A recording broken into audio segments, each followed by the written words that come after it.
ma fierté. J'ai réussi à prouver à un grand nombre de personnes qu'on avait le droit d'avoir de l'OBCE avec un handicap, qu'on pouvait même aller très loin, donc j'ai été membre de la communauté de direction. Aujourd'hui, je suis conférencière à l'international, donc il n'y a pas de limite. Je suis Virginie Delalonde, conférencière à l'international, mais surtout connue comme la première personne sur deux naissances à avoir eu le diplôme d'avocat. Et je suis également chroniqueuse sur la chaîne News. Mes parents ont découvert ma surdité quand j'avais 9 mois. J'ai compris que ma surdité était un problème pour la société quand j'avais 8 ans.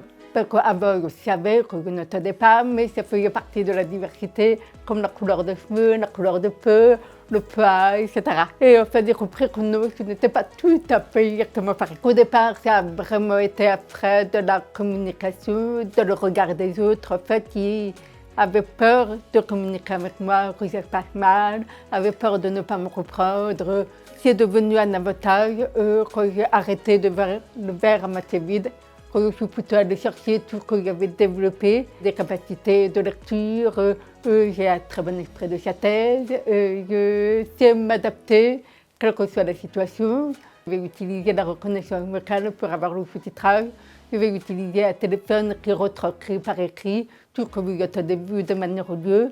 J'ai même des alertes son pour dire attention, c'est la sonnette de porte, attention, là c'est le feu qui sonne, attention, c'est le chien qui est là-bas. Je suis une éternelle optimiste parce que je sais que quand il y a un obstacle, on trouve toujours une solution à un moment donné.